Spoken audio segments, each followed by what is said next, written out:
امام الانبیاء سید عالم نور مجسم ایک دفعہ آپ سرکار وضو فرما رہے تھے۔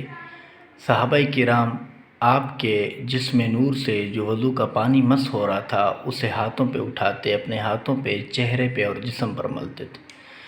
نبی علیہ الصلوۃ والسلام بڑی غور سے انہیں یہ دیکھ رہے تھے کہ وہ یہ کیا کر رہے ہیں۔